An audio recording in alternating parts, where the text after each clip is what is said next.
Good morning Telangana. నేను సంగప్ప. పత్రికల్లో ముఖ్యమైన వార్తలు చూసినట్టయితే అంతర్జాతీయ వార్తల్లో బాగ్దాద్లో జరిగినటువంటి బాంబు పేలుడుకు సంబంధించిన వార్తను ప్రధానంగా అన్ని పత్రికలు తీసుకున్నాయి. బాగ్దాద్లో ఐసీస్ జరిపినటువంటి బాంబు దాడిలో ఆత్మాహుతి దాడి పేలుళ్లలో 131 మంది మరణించారు, ఇంకా చాలామంది గాయపడ్డారు. దానికి సంబంధించిన వార్తని అన్ని పత్రికలు కూడా మెయిన్ బ్యానర్గా తీసుకున్నాయి. ఇక మనం రాష్ట్ర వార్తలకు వద్దాము. చాలా రోజుల నుంచి ఈ హైకోర్టు విభజన తర్వాత జడ్జీల సస్పెన్షన్ ఎత్తివేయాలని చెప్పి ఆందోళన చేస్తున్నటువంటి న్యాయవాదులు నిన్న తెలంగాణ బార్ అసోసియేషన్ సభ్యులు చాలామంది సుప్రీంకోర్టు చీఫ్ జస్టిస్ ఠాకూర్ను కలిశారు. తొందరగా సమ్మె విరమించండి, నేను సమస్య పరిష్కారానికి ప్రయత్నం చేస్తానని చెప్పారు. ఆయన ఇద్దరు సీఎంలతో పాటు హైకోర్టు జడ్జితో కూడా మాట్లాడతానని చెప్పారు. సో అదొక వార్త కూడా ప్రధానంగా ఉంది. ఇక ఇంకో వార్త చూసినట్టయితే దసరా తర్వాత రాష్ట్రంలో మరిన్ని ఉద్యోగ నోటిఫికేషన్ పడే అవకాశం ఉంది. జిల్లాల విభజన తర్వాత భారీగా గ్రూప్ 2 ఉద్యోగాలు పెరుగుతాయని చెప్పి ఒక అంచనా ఉంది. కాబట్టి టీఎస్పీఎస్సీ నోటిఫికేషన్ వచ్చే అవకాశం ఉంటుందనేది ఇంకో వార్తని ప్రత్యేకంగా ఈనాడు తీసుకుంది. ఇది ప్రధానంగా ఉన్నటువంటి ఇంకో వార్త. ఆ తర్వాత ఈ కాళేశ్వరం ప్రాజెక్ట్ పనులకు సంబంధించి పనులు యుద్ధ ప్రాతిపదికన స్టార్ట్ అయినట్టు కనిపిస్తున్నాయి. నిన్న ఇంజనీర్ల బృందం కాళేశ్వరం బ్యారేజీకి సంబంధించినటువంటి ఆ స్థలం దగ్గర పరిశీలన చేశారు. 2 వారాల్లో క్యాంపులు ఏర్పాటు చేసేందుకు కాంట్రాక్టర్లు సుముఖత వ్యక్తం చేశారని చెప్పి కూడా ప్రభుత్వం చెప్తుంది. అదో వార్త ప్రధానంగా ఉంది.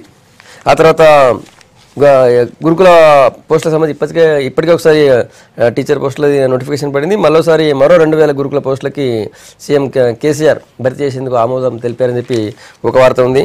ఇది ప్రధానంగా ఉన్నటువంటి మరో వార్త. ఈ అంశాలపై మాట్లాడదాం. ముందుగా ఈ హైకోర్టు విభజనకు సంబంధించి జరుగుతున్న ఆందోళన సుప్రీంకోర్టు జడ్జి చెప్పిన తర్వాత అది ఆగిపోయినట్టేనా, సమస్య పరిష్కారమైనట్టేనా, దీన్ని మాట్లాడదాం. చర్చలో టీఆర్ఎస్ నుంచి డాక్టర్ రాకేష్ కుమార్, తర్వాత కాంగ్రెస్ నుంచి బెల్లయ్య నాయక్ గారు, సీనియర్ జర్నలిస్ట్ రాజకీయ విశ్లేషకుడు నగేష్ గారు మనతున్నారు.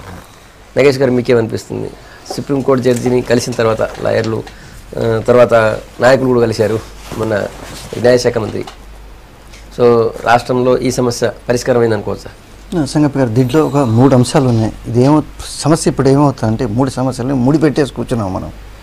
దీంతో ఏమవుతుందంటే ఫస్ట్ సమస్య ఏమిటంటే రిక్రూట్మెంట్ ఆఫ్ జడ్జెస్. అది తప్పు జరిగింది, దాన్ని ఇది చేయాలి. రెండోది ఏంటంటే 2 డిమాండ్స్ చెప్తున్నాను నేను, ఎవరైతే సమ్మె చేస్తున్నారో జడ్జిలు కానీ అడ్వకేట్స్ కానీ. రెండో ఇష్యూ ఏమిటంటే వీళ్ళ మీద సస్పెన్షన్ వేటు వేశారు, దాని మీద ఎత్తేయాలనేది. ఈ సస్పెన్షన్ వేట్ అంటే ఈసారి హైకోర్టు మాత్రం గట్టిగా దీన్ని స్పందించదలుచుకుంది. మనకి చాలా బ్యాడ్ ఎక్స్పీరియన్స్ వచ్చింది తెలంగాణ యాజిటేషన్లో. యాజిటేషన్ ఏ సమయమైనా హైకోర్టు లోపల కోర్ట్ హాల్లో అదేంటంటే ఒక పవిత్రమైన జాగా, అక్కడ లోపల ఏమిటంటే పుస్తకాలు విసరడం అంతా ఒక చాలా బ్యాడ్ ప్రెసిడెంట్ అయింది. సుప్రీంకోర్టు కూడా చాలా సీరియస్గా తీసుకుంది. ఈసారి కూడా జడ్జిలు రోడ్డు మీద వెళ్ళి ఒక సమ్మె చేయడం అనేది నా పర్సనల్ వ్యూలోని అది మంచిది కాదు. రాంగ్ సిగ్నల్ పోతుంది ప్రజలకి. జడ్జిలకి ఒకవేళ దిక్కు లేకపోతే నాకు రేపు న్యాయం కావాలని అది చాలా రాంగ్ సిగ్నల్ అవుతుంది. జడ్జిలు రోడ్డు మీద దిగకూడదు. దాంట్లో మాత్రం నాకు ఎలాంటి నాతో భేదాభిప్రాయం ఉండొచ్చు. మూడో విషయం ఏంటంటే ఇది చాలా పెద్ద ఇష్యూ. మూడోది ఏంటంటే హైకోర్టు విభజన. ఈ విభజన విషయంలో ఏంటంటే అసలు ఇప్పుడు ఏమవుతుందంటే ఈ 2 రాష్ట్రాల్లో ఒకరి మీద ఒకళ్ళు ఇచ్చేస్తున్నది. అసలు దీనికి అసలు కారకులు ఎవరు వాళ్ళు పెద్దగా మాట్లాడుతున్నారు. నేను జానారెడ్డిగా అసలు ఈ బిల్లు పాస్ చేసినప్పుడు అసలు బిల్లు ఎవరు చూశారు, ఎవరు దీన్ని పాస్ చేశారు? ముఖ్యంగా కాంగ్రెస్ను బీజేపీ. అసలు ఆ బిల్లులో తప్పులు తడకున్నది అసలు ఆ బిల్లు అని. అసలు ఈ మీకు ఆ బిల్లు మీరు అక్కడ డీప్గా గమనిస్తే ఏమవుతుందంటే హైదరాబాద్ నుంచి 10 years తర్వాత ఆంధ్రప్రదేశ్ ప్రభుత్వం వెళ్ళిపోవాలి. Fine, okay. దానికి 2 హైకోర్టుకి అలాంటి రాజధానికి సంబంధించి. దాని తర్వాత ఏంటంటే సెంటర్ దీనికి డబ్బులు ఇవ్వాలి. ఏది హైకోర్టుకి, అసెంబ్లీకి, దాని తర్వాత సెక్రటేరియట్కి ఏదో 1000 కోట్లు ఏదో అనుకున్నారు. కొన్ని ఏవి అసలు సెంటర్ అసలు అసలు మాట్లాడటలేదు కదా. నేను చంద్రబాబు నాయుడు అరుణ్ జైట్లీతో వెళ్తే అది ఏదో 2,500 కోట్లు ఇచ్చాం. అది ఫస్ట్ టైం విజయవాడకి గుంటూరుకి ఇచ్చామన్నారు. ఇప్పుడే రాజధానికి వెళ్ళిస్తున్నాం. ఇప్పుడు దీనికి ఏంటంటే అసలు కాంగ్రెస్ వాళ్ళు నోరు మాట్లాడాలి గట్టిగా. కాంగ్రెస్ వాళ్ళు నేను ఏమంటానంటే యాజిటేషన్ చేయాలి. దీంట్లో ఇంకోటి ఏమిటంటే ఈ హైకోర్టు విభజన దీంట్లోని అసలు ఎవరు ఇనిషియేటివ్ తీసుకోవాలి అదొకటి లేదు. ఈ హైకోర్టు సెటప్ చేయాలి. ఇప్పుడు ఏంటంటే ఆంధ్రప్రదేశ్ హైకోర్టు ఇక్కడి నుంచి వెళ్ళిపోవాలని మన అందరికీ తెలుసు. అది కావాలి కూడా అనేది ఎప్పుడు కావాలనేది కాదు. దీన్ని అసలు ప్రాసెస్ ఎవరు ఇనిషియేట్ చేయాలనేది లేదు. ఎవరు ఇనిషియేట్ చేయాలి? క్లియర్గా సెంటర్ చేయాలి. సెంటర్ కాకపోతే చీఫ్ జస్టిస్ ఆఫ్ ఇండియా సుప్రీంకోర్టులో వాళ్ళు చేయాలి. అదొకటి లేదు. సో దీనికి ఎవరు ఇనిషియేటివ్ తీసుకోవాలి?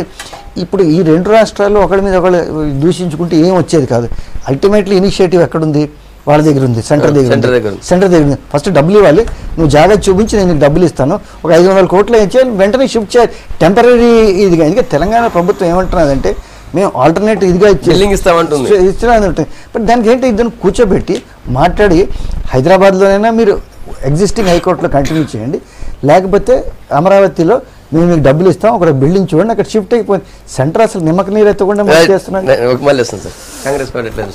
విభజన చట్టంలో అన్ని అంశాలను చేర్చడం జరిగింది. కాంగ్రెస్ పార్టీ హైకోర్టు విభజించాలని కోరుకుంటున్నది. దానికి సంబంధించి కేంద్ర మంత్రికి కూడా కలిసి రిప్రజెంటేషన్ ఇవ్వడం జరిగింది. కేంద్రాన్ని ఇనిషియేట్ చేయమని చెప్పి కోరడం జరిగింది. అయితే ఎక్కడ ఆగుతున్నది అది? తను చెప్పినట్టు అందులో ఒక అంశము స్థానిక జడ్జీల నియామకంలో జరిగినటువంటి అవకతవకల నుంచి ఉద్యమం మొదలైంది. తెలంగాణ ప్రభుత్వం ఆంధ్రప్రదేశ్ ముఖ్యమంత్రితోని తెలంగాణ ముఖ్యమంత్రి కనుక కూర్చొని మాట్లాడుకొని అటు ఉద్యోగుల విభజన కావచ్చు, ఇటు కోర్టు విభజనకు సంబంధించి ఇద్దరు ముఖ్యమంత్రులు కలుసుకుంటే దాంట్లో చాలా స్పష్టంగా ఉంది. రెండు ప్రభుత్వాలు అనుకుంటే ఏ సమస్యనన్నా ఇద్దరు ఒక అంగీకారానికి వచ్చి పరిష్కరించుకోవచ్చు. అంత స్పష్టంగా ఉన్న తర్వాత విభజన చట్టంలో మనకు అవసరం, ఇప్పుడు మనకు అన్యాయం జరుగుతుంది కాబట్టి కోర్టు విభజన మనకు తొందరగా ఉన్నది, వాళ్ళకు తొందర లేదు. సాగినంత కాలం సాగదిద్దామని చూస్తున్నటువంటి పరిస్థితి ఉన్నది. కోర్టు కోసం, అసెంబ్లీ కోసం కేంద్రం నిధులు ఇవ్వాలి. కేంద్రం ఎట్లా నిధులు ఇస్తుంది? ఆ నిధులు తెచ్చుకొని కట్టుకోవాల్సిన బాధ్యత ఆ రాష్ట్ర ముఖ్యమంత్రి ముందు ఉంటుంది. కేంద్రంలో ఆయన కూడా అధికారంలో ఉన్నాడు. ఆయన బీజేపీ ఒక్కటే లేదు, టీడీపీ పార్టీ కూడా అధికారంలో, ఇద్దరు కలిసి అధికారాన్ని పంచుకుంటున్నారు. అధికారాన్ని పంచుకున్నప్పుడు తమ రాష్ట్రానికి వచ్చి రావాల్సిన విభజన చట్టం ప్రకారం నిధులు తెచ్చుకొని రాజధాని కట్టుకోగా, హైకోర్టు కట్టుకోగా తెలంగాణ ప్రజలు ఏం అడ్డుపడతలేరు, కాంగ్రెస్ పార్టీ ఏం అడ్డుపడతలేదు. అక్కడ అడ్డుపడతలేదు, ఇక్కడ అడ్డుపడతలేదు. ఇక్కడ ఇవాళ కోర్టు విభజనకు తెలంగాణ ప్రభుత్వం ఇనిషియేషన్ తీసుకొని ఉంటే ఈ 2 సంవత్సరాలు, ఎందుకంటే ప్రభుత్వం తెలంగాణ ఉద్యమంలో పనిచేసిన కేసీఆర్ గారు ముఖ్యమంత్రి కొనసాగుతున్నారు. చట్టాన్ని అమలు చేయించుకోవడం కూడా మనకు ఇక్కడ సాధ్యం కావట్లేదు. అందుకనే ఇవాళ రోడ్ల మీదకి అడ్వకేట్లు వచ్చారు. తను చెప్పినట్టు జడ్జీలు రోడ్ల మీదకి రావడం సమంజసం కాదు. ఇది మంచి పరిణామం కూడా కాదు. నాట్ ఓన్లీ తెలంగాణ, ఎక్కడ కూడా ఆ పరిస్థితి వచ్చిందంటే ఎంత బాధ అనుభవించుంటారు వాళ్ళు రావడానికి, బయటికి రావడానికి ఎంత బాధ అనుభవించుంటారు, అది కూడా అర్థం చేసుకోవాల్సినటువంటి అవసరం ఉంది. రెండోది, హైకోర్టుకు విభజనకు సంబంధించి విభజన ప్రతిపాదన హైకోర్టు డివైడ్ చేసి సుప్రీంకోర్టుకు పంపిస్తే సుప్రీంకోర్టు నోటిఫై చేసి 2 కోర్టులు చేస్తుంది. అది పెద్ద పని కాదు. కానీ ఆ ఒక అంగీకారానికి వచ్చేటటువంటి బాధ్యత ఆల్రెడీ 210 మంది జడ్జీలు ఉంటే హైకోర్టులో, అందులో 95 మంది తెలంగాణకు, 110 ఆంధ్ర కేటాయించినటువంటి పరిస్థితి విభజన చట్టంలోనే ఉంది. దాని ప్రకారం చేసుకోవడానికి పెద్ద కష్టమైన పని కాదు. కానీ సీజే ఇక్కడ డిలే చేస్తున్నటువంటి ప్రాసెస్ను ఇవాళ సీజేకు మరి ఆయనకి ఏం సమస్య ఉందో తెలియదు, నాకు ఎందుకు అట్లా బిహేవ్ చేస్తున్నాడో కూడా తెలియనటువంటి పరిస్థితి. అందుకనే ఇది డిలే అవుతున్న కొద్దీ నష్టం జరుగుతున్నటువంటి క్రమంలో తెలంగాణ అడ్వకేట్ ముందుకొచ్చారు. తెలంగాణ ప్రభుత్వం ముందే ఇనిషియేషన్ తీసుకొని చేసుకోవడం బాగుండేది. ఇప్పటికైనా ఒక ప్రాసెస్ మొదలైంది కాబట్టి ఒత్తిడి అక్కడ నుంచి కేంద్ర ప్రభుత్వం ప్రాసెస్ మొదలు కాలేదు, ఇంకా ఒత్తిడి మొదలైంది, అంతే. ఒత్తిడి మొదలైంది.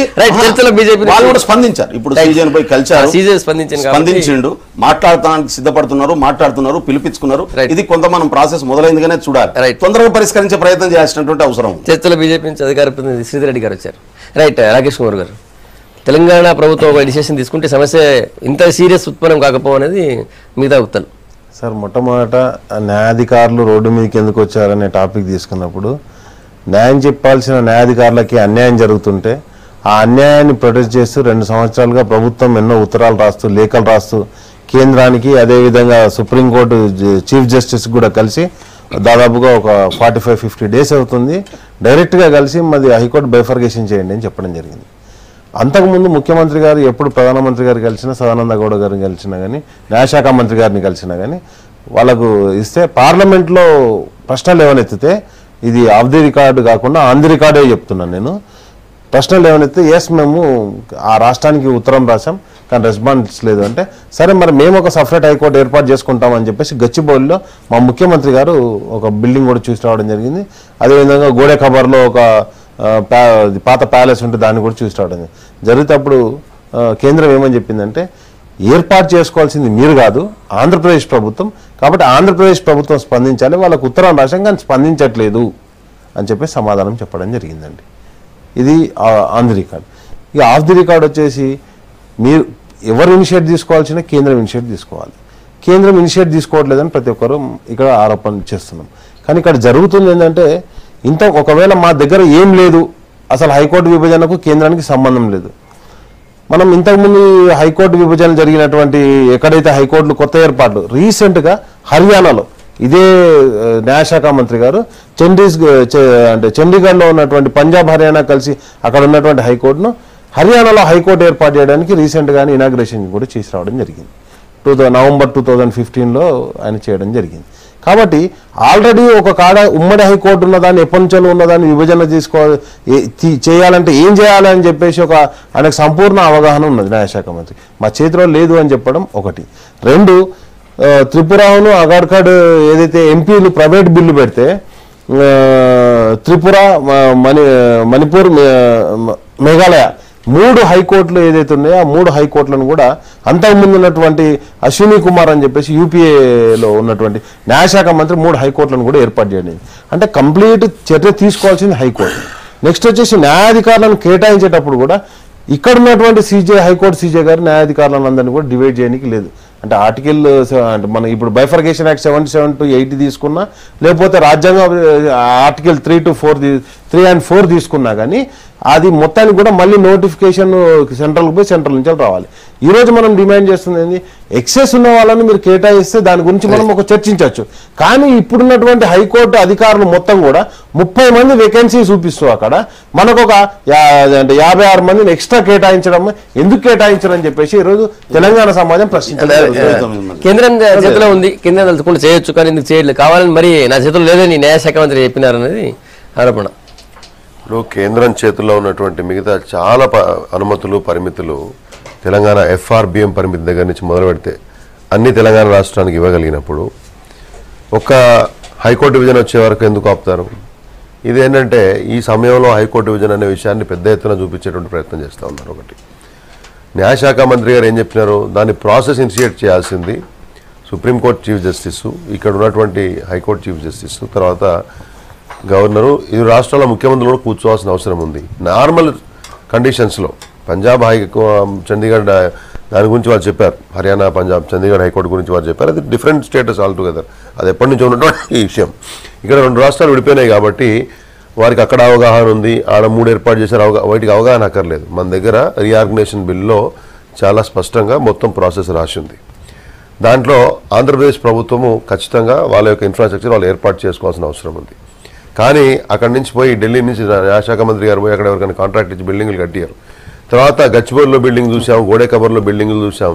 ఇవి జనాల కోసం సమాచారం ఇవ్వడం అనేది బ్రహ్మాండంగా ఇవ్వచ్చు. ఈ రకమైన స్టంట్ మన రాష్ట్రంలో చాలా విజయవంతంగా నడుస్తూ ఉంది. అట్లా ఇస్తే ఒక రాష్ట్రంలో 2 హైకోర్టులు ఉండవనే విషయం ప్రభుత్వానికి తెలియదో తెలుసో నాకే తెలియదు, మామూలుగా అందరికీ తెలుసు, చట్టంలో ఉంది. అట్లా ఒక రాష్ట్రంలో 2 హైకోర్టులు ఉండవు. నువ్వు 100 బిల్డింగ్లు చూసుకుంటే ఏమవుతుంది? చూసిన బిల్డింగ్లన్నీ మిగతా వాటికి ఏమైనా మనం చూసినాం. ఇక్కడ మేము విద్వేష భావంతో మాట్లాడలేదు. ఒకటేంటంటే ఇక్కడ నాట్ అబౌట్ డివైడింగ్ బిల్డింగ్స్. రాష్ట్ర హైకోర్టు అంటే వాళ్ళు వచ్చింది ఏంది, న్యాయాధికారుల యొక్క డివిజన్ విషయంలో వచ్చినటువంటి సమస్య. ఖచ్చితంగా తెలంగాణ న్యాయాధికారులకు ఇప్పుడున్న పరిస్థితులలో జరిగిన ఏదైతే విభజన జరిగిందో, కొత్త కేటాయింపులు జరిగినాయో కొత్త లిస్టులో 100% అన్యాయం జరిగింది. భవిష్యత్తులో ఇంకా అన్యాయం జరుగుతూనే ఉంటుంది ఆ విషయంలో. దాంట్లో తెలంగాణ సమాజంలో ఉన్న ఏ పార్టీలో ఉన్న వాళ్ళైనా దాన్ని సమర్థిస్తారని చెప్పేసి నేను అనుకోను. అది టీఆర్ఎస్ పార్టీ యొక్క ఇంటి సొంత విషయం కాదు, లేదా ప్రభుత్వం విషయం కాదు. కానీ ఆ లిస్ట్ వచ్చే కంటే ముందు ఎందుకు టీఆర్ఎస్ ప్రభుత్వం స్పందించలేదు? అనేక సార్లు 2 ముఖ్యమంత్రులు మాట్లాడుకున్నప్పుడు కొన్ని సంస్థలు విడిపోగలిగినప్పుడు ఎందుకు ఒక్కసారైనా హైకోర్టు గురించి కేసీఆర్ గారు మాట్లాడినరా? కాబట్టి ఇక్కడ మళ్ళీ హైకోర్టు విధానం సంబంధించి రాష్ట్రం ఎప్పుడు డిమాండ్ చేయలేదు కేంద్రం దగ్గర అని కాదు. ఎన్నిసార్లు లేఖలు రాసినాం సార్? నేను మాట్లాడిన కేంద్రం గురించి చెప్పలేను. నేను 2 ముఖ్యమంత్రులు కూర్చున్నప్పుడు ఇక్కడ ఏం చెప్పారు, మీరు 2 ముఖ్యమంత్రులు మాట్లాడినప్పుడు మీరు హైకోర్టుకి, ఆంధ్రప్రదేశ్ హైకోర్టు కోసం గుంటూరులోనో విజయవాడలోనో మీరు ఇన్ఫ్రాస్ట్రక్చర్ ఇవ్వండి. ఆయన అంత పెద్ద సచివాలయానికి ఇవ్వగలుగుతున్నాడు, సంవత్సరంలో కట్టేసినారు. ఆడ గుంటూరులో ఉన్నటువంటి కోర్టు తీర్మానం చేసింది, మా కొత్త బిల్డింగ్ మీరు తీసుకోండి, హైకోర్టు ఇక్కడ పెట్టమని చెప్పి. ఒకవేళ రాయలసీమలో అన్నారు మేము భవనాలు ఇస్తాం, కర్నూలులోనో కడపలోనో ఇస్తాం, ఆడ పెట్టమని చెప్పేసి రాయలసీమ వాళ్ళు అడుగుతూ ఉన్నారు. కాబట్టి వాళ్ళు ఇన్ఫ్రాస్ట్రక్చర్ ఇవ్వగలిగితే ప్రాసెస్ ఎమ్మటే ఇనిషియేట్ అవుతుంది. నేను చెప్పేది ఏంటంటే ఇప్పుడున్న సమస్య it is not about buildings, it is about the future of the judicial officers. ఆ విషయంలో అన్యాయం జరిగింది, దాంట్లో ఖచ్చితంగా పోరాటం చేయాల్సిన అవసరం మాత్రం ఉంది. అక్కడ ఉన్నటువంటి ఇనిషియేటివ్ ప్రాసెస్ జరిగినటువంటి ప్రాసెస్ ఎట్లా ఉంది? దీంట్లో కేంద్రంలో ఎవరు సదానందంగా గారు చేయలే. గతంలో కొన్ని ఆఫీసర్స్ ని చూపించి మీరు హైకోర్టు ఇష్యూ చిన్న చూపిస్తున్నారు. హైకోర్టు విభజన జరగకపోవడం వల్ల జరిగింది కదా. హైకోర్టు విభజన జరగకపోవడం వల్ల జ్యుడిషియల్ ఆఫీసర్స్ నియామకం అన్యాయం జరిగింది. ఈ హైకోర్టు విభజన అనేది ఎందుకు ఇంత పెద్ద చెప్తున్నారో మీడియాలో కూడా అర్థం కాదు. ఇది ఖచ్చితంగా తెలంగాణలో ఉన్న కామన్ మ్యాన్ జరిగేటువంటి ప్రయోజనం దీంట్లో ఏం లేదు. నేను ఏ రికార్డులు చెప్పమని చెప్తా. ఒకటి గుర్తుపెట్టుకోండి, రాకేష్ కుమార్ గారు నవ్వటము ఒక చర్చలో డీసెన్సీ నవ్వచ్చు. ఇవాళ ఇవ్వండి ఒక్క నిమిషం. ఈ ఆంధ్ర సార్ ఒక్క నిమిషం మీరు అవుతారా, నేను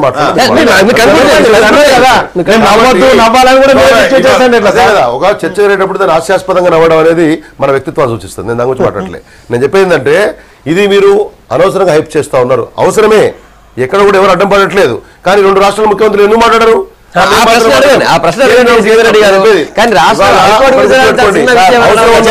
అవసరం ఉన్నప్పుడు ఆంధ్ర వాళ్ళు వ్యతిరేకులు, అవసరం ఉన్నప్పుడు ఆంధ్ర వాళ్ళు మనకు చుట్టాలు. తెలంగాణ బ్యాడ్మింటన్ సంఘానికి టిఆర్ఎస్ నాయకులేమో అధ్యక్షులుగా ఉంటే ఆంధ్ర వాళ్ళు పొలిటికల్ ఇష్యూ అన్ని కలిసి వస్తాయి. పొలిటికల్ ఇష్యూ కాదు, పొలిటికల్ అనేది ఏంటంటే హైకోర్టు అనేది చాలా చిన్న ఇష్యూ, దాని గురించి ఆలోచించద్దని చెప్తారు. 24 మంది జడ్జెస్ ఉంటారు ప్రజెంట్ సిట్టింగ్ జడ్జెస్. దాంట్లో 21 మంది ఆంధ్ర జడ్జెస్ ఉంటారు, 3 మాత్రమే తెలంగాణలో ఉంటారు. అది అన్యాయం కాదు, న్యాయమే. అది కూడా కేంద్రం దృష్టిలో. నెక్స్ట్ మీరు అన్నారు కదా, మీరు మాట్లాడదు కదా మరి.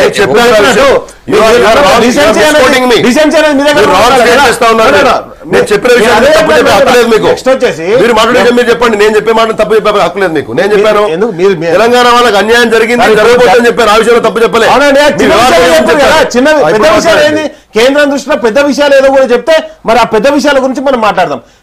నీటి కేటాయింపుల గురించి కేంద్రానికి పక్కనున్న ఆంధ్రప్రదేశ్ ఉత్తరాన్ని రాయంగానే వెంటనే చర్చలకు పిలుస్తారు, అక్కడ కూర్చుండ పెడతారు. కృష్ణా బోర్డు పరిధిలో మీరు పనులు చేసుకోవాలని చెప్తారు. కానీ 29వ రాష్ట్రంగా మా రాష్ట్రాన్ని గుర్తించకుండా నదుల అనుసంధానం అనేది చెప్తుంటే తెలంగాణలో నదులు లేవా, మాకు ఉత్తరం కూడా రాయరు. అదే హైకోర్టు దగ్గర సార్ చిన్న ఇష్యూ అంటే పెద్ద ఇష్యూ. మరి పెద్ద ఇష్యూ ఏంది కేంద్రం దృష్టిలో? ఇది చాలా చిన్న ఇష్యూ అయితే, మా న్యాయాధికారులను కేటాయించడం చాలా చిన్న ఇష్యూ అయితే, వాళ్ళు చాలా చిన్న ఇష్యూ అయితే పెద్ద ఇష్యూ ఏంది?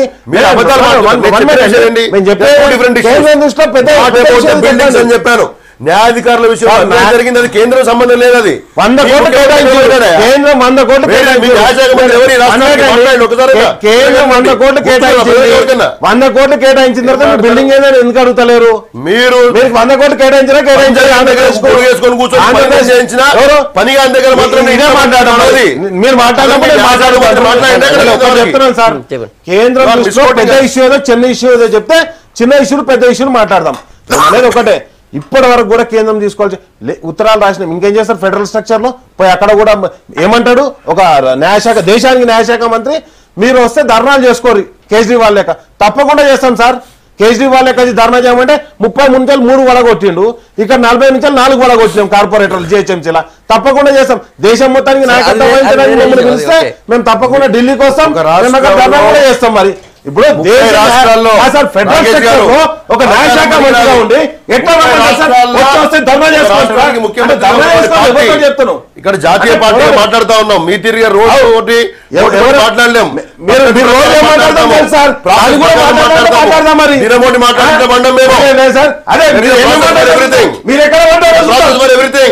మీ తిరిగి ప్రజలు ప్రయత్నం చేయము. ఈ రాష్ట్ర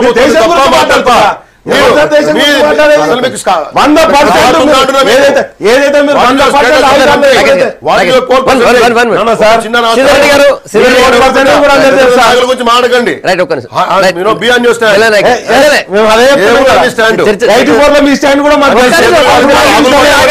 పక్క పార్టీ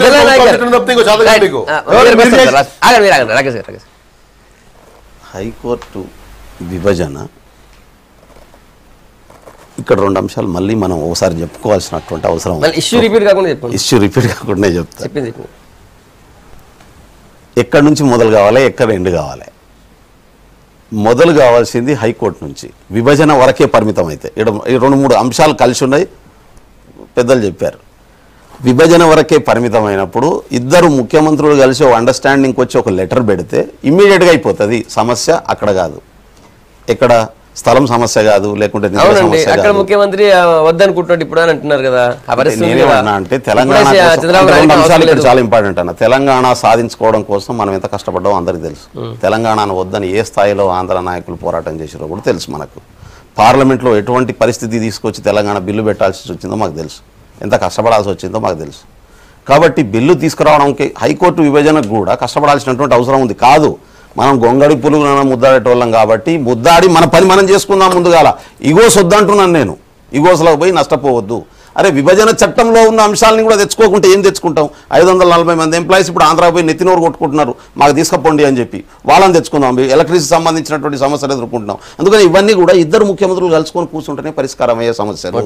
ఈ జాయింట్ ఇష్యూస్ను మనం కూర్చొని 8th 9th షెడ్యూల్లో ఉన్నటువంటి ఇష్యూస్ను నేను మళ్ళీ కోరుతున్నాను, మన ముఖ్యమంత్రి గారే ఇనిషియేషన్ తీసుకోవాలి. ఆయన రాకుంటే ఎక్స్పోజ్ అవుతాడు కదా, తెలుస్తుంది కదా. రెండోది, ఇది దేశవ్యాప్తంగా నాయకత్వం వహించడం కోసం, ప్రతిపక్షంగా ఇది వహించడం కోసం, వాడుకోవడం కోసం చేస్తున్నామని రాకేష్ గారు చెప్తున్నారు.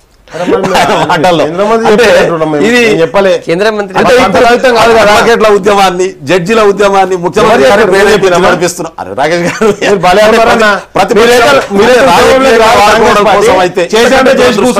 కాదు. ఇంతకంటే దురదృష్టం, ఒకవేళ అడ్వకేట్లను, జడ్జిలను మనమే రోడ్డు మీదకి పంపించి మనం రాజకీయంగా దేశవ్యాప్తంగా ఎదగడం కోసం వాడుకునే ఆలోచన ఉంటే మాత్రం ఇది దురదృష్టం, ఇది మంచిది కాదు. అంటే రాకేష్ గారు చెప్పండి, ప్రతిపక్షంగా అవకాశంగా మాకు దేశం గుర్తింపు వస్తుంది అడిగి తప్పది ఆలోచన. ఈ సమస్యను పరిష్కరించాలని చెప్తున్నాం కేంద్ర మంత్రి అన్నదాన్ని. టోటలీ టెక్నికల్ పొలిటికల్ ఇష్యూగా చూడటానికి వీల్లేదు. నదీ జలాల ఇది, ఎందుకంటే దీంట్లో ఒక సుప్రీంకోర్టు అనేది ఉంది. ఇప్పుడు విభజన చట్టంలో 3 లోపాలు ఉన్నాయి. ఇదేంటంటే దీంట్లో సిజిఐ కూడా ఇన్వాల్వ్ ఉన్నాడు. అందుకు నేను ఇది మరీ రెండోసారి చెప్తున్నా. ఈ ప్రాసెస్ని ఎవరు ఇనిషియేట్ చేయాలి? దాంట్లో చట్టంలో లేదు. అంటే చట్టంలో ఎలా ఉండాలంటే drafting, the centre shall initiate, the chief justice of India shall initiate, the bifurcation లేదు. దాని తర్వాత ఈ ల్యాండ్ ఎవరు ఇస్తారు? ఈ ల్యాండ్ కాస్ట్ 8th 9th షెడ్యూల్లో ఉన్నటువంటి డిపార్ట్మెంట్స్ అన్ని కూడా ఇరు రాష్ట్రాల ముఖ్యమంత్రులు గవర్నర్ సమక్షంలో కూర్చొని ఒక అంగీకారానికి వచ్చి పరిష్కరించుకోవాలి.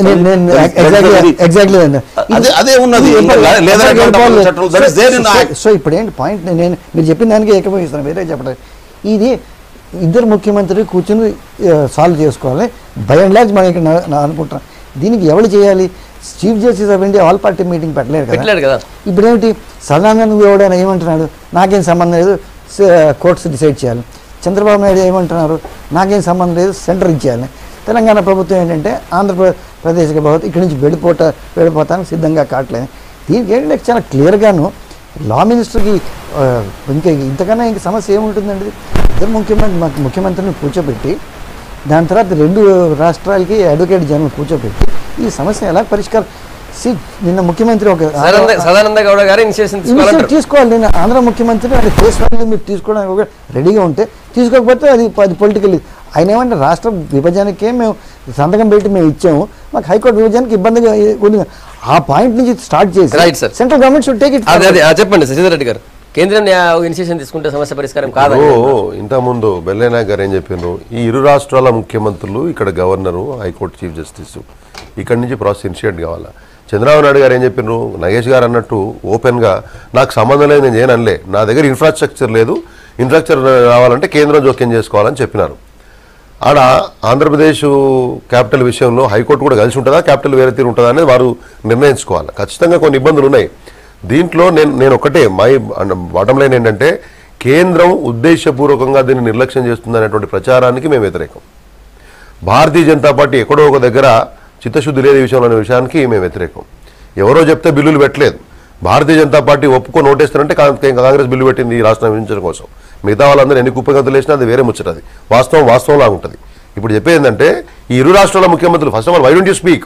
ఆయన ఢిల్లీలో మాట్లాడతారు, మీరు ఇక్కడ మాట్లాడతారు. హైదరాబాద్లో ఉన్నటువంటి ముగ్గురు, ఈ గవర్నర్ గారు ఇనిషియేటివ్ తీసుకొని ముగ్గురు ఫస్ట్ కలిసి మాట్లాడి you tell us what are the problems. ఇప్పుడు కేంద్ర న్యాయశాఖ మంత్రి చేయాలంటే అసలు అవసరం ఉన్నోడు, అనవసరం ఉన్నోడు మాట్లాడాడు. కానీ కేంద్ర న్యాయశాఖ మంత్రి మాట్లాడాలంటే there is a process for everything. మీరే అంటున్నారు Telangana government are minister, chief minister initiated. నేనంటే మనకు అవసరం ఉంది, మన న్యాయాధికారులు నష్టపోతా ఉన్నారు, మీరు ఇనిషియేట్ చేయండి. వెరీ ఇగో నేను నా ఇంట్లో అవసరం ఉంది కానీ నేను చేయను, కానీ నువ్వు హోటల్కి వెళ్తే. సరే, ఇప్పుడు మరి కేంద్రం ఏం చేస్తుంది దీంట్లో? కేంద్ర న్యాయశాఖ మంత్రికి ఇంతకంటే ఇంపార్టెంట్ ఏముంది? 2 రాష్ట్రాల హైకోర్టుల గురించి విభజన జరుగుతుంటే ఈ పని కాకుండా కేంద్ర న్యాయశాఖ మంత్రికి ఇంకేదైనా పని ఉందా? మరి ఏ పని? ఇప్పుడు మేము అనేది ఏంటంటే, ఇంత రోడ్ల మీదకి జరిగింది ఎక్కడ సార్? న్యాయాధికారుల కేటాయింపులో junior civil judges district judges బైఫర్గేషన్లో వచ్చిన ప్రాబ్లం తోటి ఈరోజు న్యాయశాఖ అధికారులు కానీ న్యాయమూర్తులు కానీ రోడ్డు ఎక్కడం జరిగింది. మరి ఇంకా రోడ్డు ఎక్కిన తర్వాత కూడా ఇంతకంటే సీరియస్ ఇష్యూ మరి న్యాయశాఖ మంత్రి వరకే మాట్లాడదాం మనం, మొత్తం అన్నిటి కలగంపురగం కాదు. న్యాయశాఖ మంత్రికి ఇంతకంటే ఇంపార్టెంట్ ఏముంది? నెక్స్ట్ వచ్చేసి 1 minute అండి. ఆల్రెడీ గవర్నర్ కలిసి రిప్రజెంటేషన్ ఇవ్వడం జరిగింది, కేంద్రానికి లేఖ రాయడం జరిగింది, సుప్రీంకోర్టు చీఫ్ జస్టిస్ని కలిసి బైఫర్గేట్ చేయమని మా ముఖ్యమంత్రి గారు లేఖ ఇవ్వడం జరిగింది, ప్రధానమంత్రి గారు కూడా ఇచ్చిన రిప్రజెంటేషన్లో కూడా ఈ ఇష్యూ చెప్పడం జరిగింది. ఇంకా ఎవరికి ఈ ఇష్యూని ఎక్స్ప్లెయిన్ చేయాలి? మీరిద్దరు అంటే ఫెడరల్ స్ట్రక్చర్ లో కేంద్రం చేసే బాధ్యత ఏంది అసలు? అంటే ఓన్లీ ట్యాక్స్ వసూలు చేసుకోవడం? సార్ మేము అనేది గవర్నర్కి చెప్పాం అంటే ఎవరు తీసుకోవాలి ఇనిషియేటివ్? కేంద్రం తీసుకొని గవర్నర్ చెప్తే కేంద్ర న్యాయశాఖ మంత్రి చేయకుండా ఎందుకు చేస్తున్నారని మేమంతా. నగేష్ గారు, రాష్ట్రంలో ప్రాజెక్టులకు సంబంధించి 1 కోటి ఎకరాల తెలంగాణ మాగాణి అన్నారు కేసీఆర్ గారు. ప్రాజెక్టుల వర్క్ స్టార్ట్ చేసినట్టున్నారు, యుద్ధ ప్రాతిపదికన జరగాలి, కాళేశ్వరం పనులని చెప్పి నిన్న ఇంజనీర్లు అంతా వెళ్ళొచ్చినట్టున్నారు అక్కడికి. కానీ మరోవైపు విమర్శలు, ప్రతిపక్షాల యొక్క ఆందోళనలు ఏది మల్లార సాగర్కి సంబంధించి ఉన్నాయి. సో ఓవరాల్గా ఏం జరిగే అవకాశం ఉంటుంది? అంటే మన రాష్ట్రంలో ప్రాబ్లం ఎక్కడ వస్తున్నది అంటే ఈ కరెక్ట్గా ఒక డైలాగ్ జరగటం లేదు. పక్క రాష్ట్రాలతో కానీ మహారాష్ట్రతో బాగా జరుగుతున్నది, అది ఒక ఎక్సెప్షన్. గోదావరి వరకు ఓకే, గోదావరి వరకు మరి మహారాష్ట్ర ఓకే కాదు. ఇప్పుడు పనులు మొదలు పెడుతున్నారు బ్రహ్మాండం. ఇప్పటిదాకా ఏంటంటే మనకి రాష్ట్రానికి దరిద్రం పుట్టింది ఏమిటంటే ఏ ప్రాజెక్ట్ అయినా 30 ఏళ్ళ 40 ఏళ్ళ దాకా పూర్తి కావట్లేదు. సో ఇది ఫాస్ట్ ట్రాక్ చేశారు ప్రభుత్వాన్ని, అంత మటుకు మెచ్చుకోవాలి. బట్ దాని తర్వాత ఏంటంటే ఫస్ట్ థింగ్ ఏంటంటే అపోజిషన్ కూడా ఆన్ బోర్డ్ తీసుకోవాలి. అపోజిషన్ని మీరు పక్కన పెట్టేసి మీరు ఇచ్చేయడం అనేది ఇప్పుడు అసెంబ్లీలో జరిగింది, ప్రజెంటేషన్ చేశారు. ఆ ప్రజెంటేషన్ జూబ్లీ హాల్ ఏదో చేస్తుంటే ఎక్కడ జూబ్లీ హాల్ ఇప్పుడు లేదనుకోండి, వేరే ఒక హాల్ చేసో డిస్కషన్ పెట్టి చేస్తుంటే బాగుండేది. ఇప్పుడు మీకేమవుతుందంటే మీరు అపోజిషన్ మీరు కాన్ఫిడెన్స్ తీసుకుపోతే ప్రతి స్టెప్లోని మీరు అడ్డంకులు వస్తాయి. హ్యావింగ్ సెడ్ దాట్, రెండోది ఏంటంటే ఇప్పుడు మహారాష్ట్రతో కూడా పూర్తిగా ఒప్పందం కుదరలేదు. ఇప్పుడు ఇద్దరు ముఖ్యమంత్రుల దగ్గర నుంచి మీకు ఇది క్లియరెన్స్ రాలేదు. 74లో అయిపోయింది సార్, మీరు that is complete different issue. 74లో అయిపోయింది. ఈ రోజు ఉన్నటువంటి అక్కడ ఫడ్నవీస్ గారు వాటికి కావాల్సినటువంటి పర్యావరణ అనుమతులన్నీ వాళ్ళ రాష్ట్రం నుంచి ఇప్పించారు సార్. మన ఇద్దరు ముఖ్యమంత్రులు ఇప్పుడు మన కొత్తగా నెక్స్ట్ మంత్ మరి దేనికి కలుస్తారు? నెక్స్ట్ మంత్ కలిసేది ఇప్పుడు కాళేశ్వరం ప్రాజెక్ట్ ఏదైతే ఉన్నదో, పైన మేడిగడ్డ ఉందో దానికి మేడిగడ్డకు ఏదైతే ముంపు గ్రామాలు ఉన్నాయో ఆ ముంపు గ్రామాల గురించి డిస్కషన్. అక్కడ నుండి అక్కడ మహారాష్ట్రలో ఉన్నటువంటి బీజేపీ ప్రభుత్వం కూడా వాళ్ళకు కూడా ఆ ప్రాజెక్ట్ వాటర్ అలొకేషన్ ఉన్నది సార్. ఫ్లాగ్ ది డిస్కస్ ప్రతి ప్రాజెక్ట్ కి 3 ప్రాబ్లమ్స్ వస్తున్నాయి. ఒకటేమో ఇంటర్స్టేట్ ప్రాబ్లం. వారు ఏమంటున్నారంటే మాకేం ప్రాబ్లం లేదు, ఇంటర్స్టేట్ 2 ఏళ్ళ తర్వాత చూద్దాం ఏమవుతుంది, ఆయన కరెక్ట్ అయితే I will be the happiest person. రెండోది ఏంటంటే ఈ ఇంట్రాస్టేట్ ప్రాబ్లం ఏది ప్రభుత్వానికి దీంట్లో మన ఇంతకుముందు మనకి చాలా బ్యాడ్ ఎక్స్పీరియన్స్ అయింది. ఏంటంటే జలయజ్ఞం అనేది జలయజ్ఞం. మూడోది ఏంటంటే ఫండ్స్ అవైలబిలిటీ. ఈ ఫండ్స్ అవైలబిలిటీ చూస్తే మాత్రం నాకు చాలా భయం ఇస్తున్నది. ఒక్కొక్క ప్రాజెక్ట్ ఎక్కడ 1,00,000 కోట్లకి తక్కువ మాట్లాడే 85,000 కోట్లు మాట్లాడుతున్నారు, ఇంకో ప్రాజెక్ట్ కొన్ని ప్రాజెక్టుకి 1,00,000 కోట్లు మాట్లాడుతున్నారు. ఈ ఫండింగ్ కూడా ఎంత మటుకు వస్తుందో దాంట్లో ఇంకొంచెం ట్రాన్స్పరెన్సీ ఉంటే బాగుంటుంది. సో ఈ ప్రాజెక్ట్ మొదలెడతానంటే దానిగా మీకేమనిపిస్తుంది? బేసిక్గా ఇప్పుడు ఇంటర్స్టేట్ ఇష్యూస్ అనేది అమికబుల్గా రిజాల్వ్ చేసుకోవాల్సిన అవసరం ఉంది. దెన్ ఎప్పుడైతే ఈగోస్ వస్తాయో ఇన్ బిట్వీన్, ఇప్పుడు మహారాష్ట్ర ప్రభుత్వంతో మెయింటైన్ చేయగలిగినటువంటి అంత సామరస్య ధోరణి మిగతా ప్రభుత్వాలు అంటే అటువైపు నుంచి కూడా కొంత ప్రొవొకేషన్ లేదని చెప్పేసి నేను ఖచ్చితంగా ఉంది. కాకపోతే ఏంటంటే ఎండ్ ఆఫ్ ద డే ఇక్కడ అక్కడ 2 చోట్ల మన వాటర్ రిసోర్స్, ఎందుకంటే ఒకవైపు మధ్యలో మనం గొడవ పెట్టుకుంటా ఉంటే ప్రతి సంవత్సరము 2 బేసిన్లలో లాట్ ఆఫ్ వాటర్ వేస్ట్ అయిపోతా ఉందని అందరికీ కూడా తెలుసు. సార్ ఇక్కడ ఒక ప్రాజెక్ట్స్ ఇనిషియేట్ చేసినారు, అక్కడ కొన్ని ప్రాజెక్ట్స్ ఇనిషియేట్ చేసినారు. ఎమికబుల్గా అంటే సామరస్యపూర్వకంగా ఇద్దరికి ఉపయోగంగా ఉండే విధంగా మనం సార్ట్అవుట్ చేసుకుంటే మంచిది తప్పితే, ఇప్పుడు ఎట్లా రివర్ బోర్డ్స్ ఉన్నాయి, ట్రైబ్యునల్ అవార్డ్స్ అప్పుడు ఆల్రెడీ ఉన్నాయి, రకరకాల మేనేజ్మెంట్స్ ఉన్నాయి. ఎక్కడికక్కడ ఏంటంటే మనం మళ్ళీ రాజకీయ ప్రయోజనాలు ముందు పెట్టి దాంట్లో మైలేజ్ తెచ్చే ప్రయత్నం చేయకుంటే సాధారణంగా సాఫీగా సాగిపోతుంది, దాంట్లో ఎటువంటి సందేహం లేదు. కాంగ్రెస్ పార్టీగా మొత్తం రాష్ట్రంలో ఉన్న ప్రాజెక్టులన్నీ పూర్తి చేసి ప్రజలకు నీళ్లు ఇవ్వాలని మేము కోరుతా ఉన్నాం. అయితే ఈ ప్రభుత్వం వచ్చినాక చేస్తున్నటువంటి పని అంటే తెలంగాణ రాష్ట్ర సాధనే, ఆంధ్ర వాళ్ళు తెలంగాణకు రావాల్సినటువంటి నీళ్లు దోచుకున్నారు, ఉద్యోగాలు దోచుకున్నారు, నష్టం జరుగుతుందని పోరాటం చేసినాం. అందుకనే సోనియా గాంధీ గారు తెలంగాణ రాష్ట్రాన్ని ఏర్పాటు చేయడం జరిగింది. వచ్చిన తర్వాత గతంలో మనకు ప్రభుత్వం చెప్పినటువంటి లెక్కల ప్రకారమే 50 లక్షల ఎకరాలు దాదాపుగా మనం పారకంలో ఉంది. ఇంకో 35 లక్షల ఎకరాలకు సంబంధించినటువంటి ప్రాజెక్టులు డిజైన్ చేసి కొన్ని దాదాపు 50%, కొన్ని 60%, మహబూబ్నగర్ జిల్లాలో అయితే కొన్ని 80%, 85-90% పూర్తయినటువంటి ప్రాజెక్టులు ఉన్నాయి. వాటిని కనుక ఈ 2 సంవత్సరాల్లో ప్రభుత్వం ప్రియారిటీగా తీసుకొని పూర్తి చేసి ఉంటే ఇప్పటికే దాదాపు 10 లక్షల ఎకరాలకు మహబూబ్నగర్ నల్గొండ జిల్లాలో మనకు ఫ్లోరైడ్ ప్రాంతానికి కూడా నీళ్ళు వచ్చేటటువంటి అవకాశం ఉండేది. అది ఇప్పటికి పూర్తి కాలేదు. మొత్తం ప్రాజెక్టులను రీడిజైన్ చేసి ఇవాళ మొత్తం ప్రాజెక్టులు అంతా కూడా 43,000 కోట్లతో అయిపోయే ప్రాజెక్టులను ఇప్పుడు దాదాపు 2 లక్షల కోట్లకు తీసుకెళ్లినటువంటి పరిస్థితి. రీడిజైన్ చేసి రీడిజైన్ పేరు మీద పెద్ద ఎత్తున ప్రభుత్వం దాని మీద హైప్ క్రియేట్ చేసి ప్రజలకు ఒక ప్రొసీజర్ ప్రకారం ప్రాజెక్ట్ మొదలు పెట్టినప్పుడు కొన్ని ప్రొసీజర్స్ ఉంటాయి. రీడిజైన్ చేయడం వల్ల ఎక్కువ ముప్పు ప్రాంతాలు గురవుతున్నటువంటి పరిస్థితి ఉన్నది.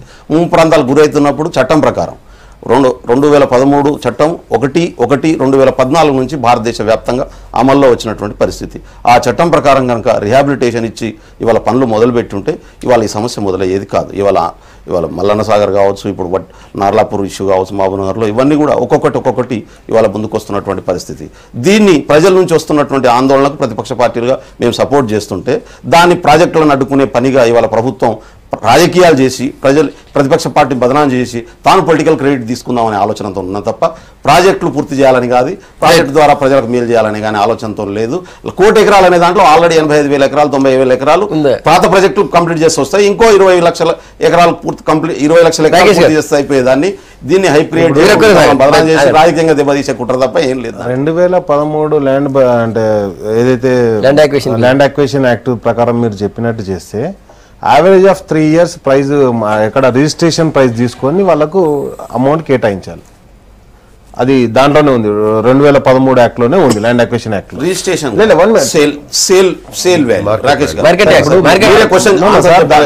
దాంట్లో రిజిస్ట్రేషన్ వాల్యూ అని ఉంది, మార్కెట్ వాల్యూ అనేది ఎవరు డిసైడ్ చేస్తారు? డాక్యుమెంట్స్ మీరు తీసుకుంటారా లేకపోతే మార్కెట్ వాల్యూ హైప్ తీసుకుంటారా? ఒకటి నెంబర్ 1. ఇప్పుడు సమ్మక్క సారక్క జాతరకు పోయినప్పుడు బెల్లం కంపల్సరీ 50 రూపాయల కిలోనే ఉంటుంది, మన ఊళ్ళో ఉంటుందా? మరి 50 రూపాయలు కాకపోతే 100 రూపాయలు పెట్టుకుంటాం. ఇప్పుడు అక్కడ ప్రాజెక్ట్ వస్తుంది కాబట్టి ల్యాండ్ వాల్యూ హైక్ అయిందని చెప్పేసి మీరు average of 3 years, last 3 years, ఇప్పుడు కమింగ్ 3 years కాదు. ఒకటి నెంబర్ 1 అక్కడికి మీరు ల్యాండ్ అక్విజిషన్ యాక్ట్ గురించి చెప్పినప్పుడు. నెంబర్ 2, ఒకటి ఇక్కడ ఉన్నటువంటి ఏ పార్టీ కూడా తెలంగాణ ప్రాంతంలో ఉన్న పార్టీలన్నీ కూడా ప్రాజెక్టులకు మేము సుముఖంగానే ఉన్నాం కానీ మొదలే పెట్టద్దని చెప్తున్నాయి. మేము అనేది ఏంటంటే ప్రాజెక్టు మొదలు పెట్టిన తర్వాత ఇక్కడ జరిగింది అవినీతి అంటే ఎవరైనా నమ్ముతారు. మేము అనేది ఏంటంటే మహారాష్ట్రతో 74లో ఆ రోజు జలగం వెంకటరావు గారు చేసుకున్నటువంటి అగ్రిమెంట్ను ఇంప్లిమెంట్ చేస్తూ లేకపోతే 2012లో కిరణ్ కుమార్ రెడ్డి గారు పోయి అగ్రిమెంట్లే చేసుకొని వచ్చారు కానీ దానికి ఒక క్లియరెన్స్ కూడా ఇవ్వలేదు.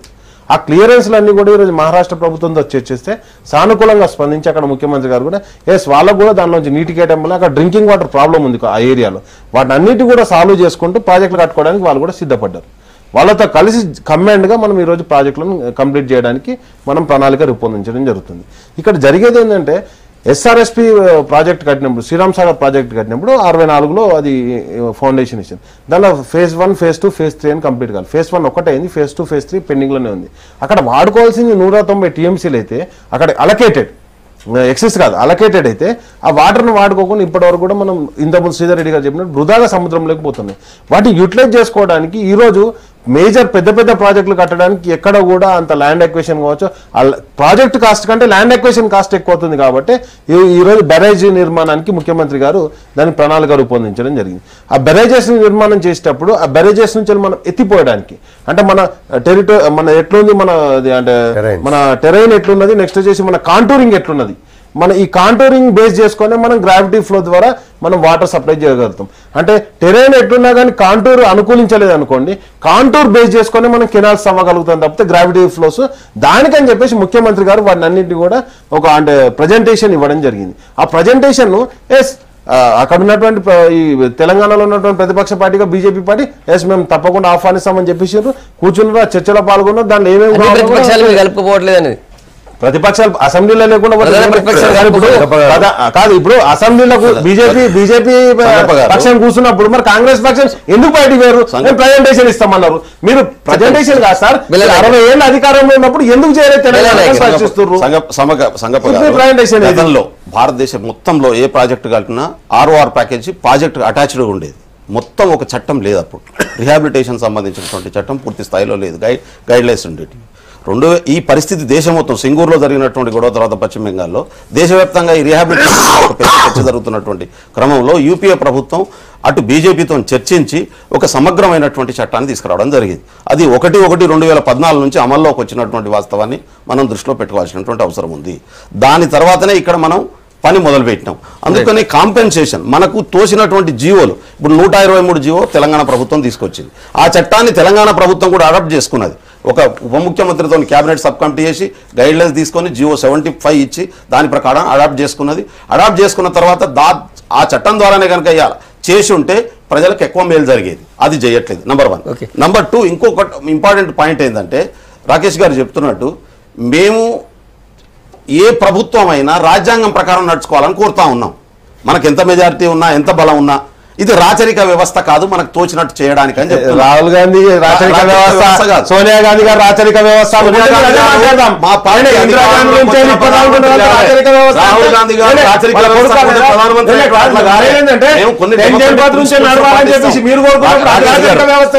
రాకేష్ గారు దయచేసి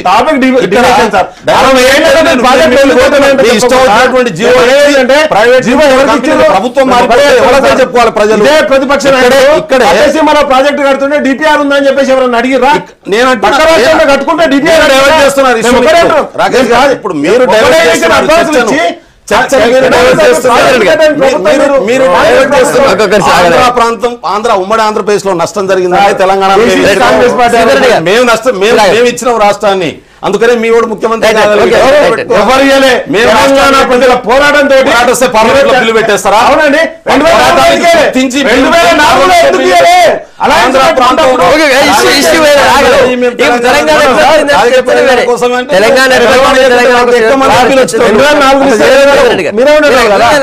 తెలంగాణ కోసం చర్చ మళ్ళీ పోతే ఎవరు ఇచ్చారు అది వేరే చర్చ. మళ్ళీ ఒకసారి పెట్టుకుందాం. ఇప్పుడు బ్యారేజెస్ రాకేష్ చెప్పినట్టు బ్యారేజెస్ నిర్మించడానికి ప్రయత్నం చేసినాం. ముంపాటు పోతుంది.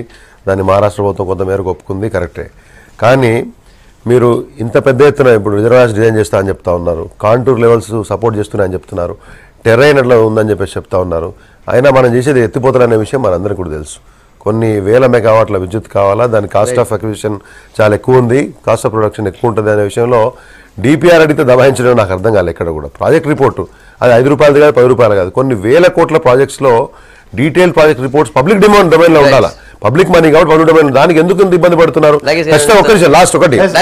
లాస్ట్ పాయింట్ నేను చెప్పేది మల్లన్న సాగర్ విషయంలో మొన్న ఇచ్చినటువంటి ఒక స్టాటిస్టిక్స్ చూస్తే 24 కిలోమీటర్ల బండు, 180 మీటర్ల బండి ఇంతవరకు అయితే ఎక్కడ కూడా చూడలేదు. అంటే మేము పైనీర్స్ అని మాట్లాడుతున్నారు. పైనీర్స్ అంటే ప్రజల అనుమానాలు మాత్రం ఎప్పుడు కూడా మీరు నివృత్తి చేయలేదు.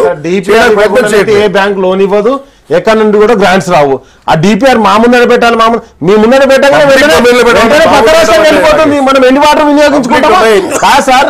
ఇక్కడ మీకు నిజంగా పబ్లిక్ డొమైన్ మీద ఇంట్రెస్ట్ ఉన్నప్పుడు ఫస్ట్ ప్రాజెక్ట్ మొదలు పెట్టనివ్వండి. ప్రాజెక్ట్ మొదలు పెట్టండి.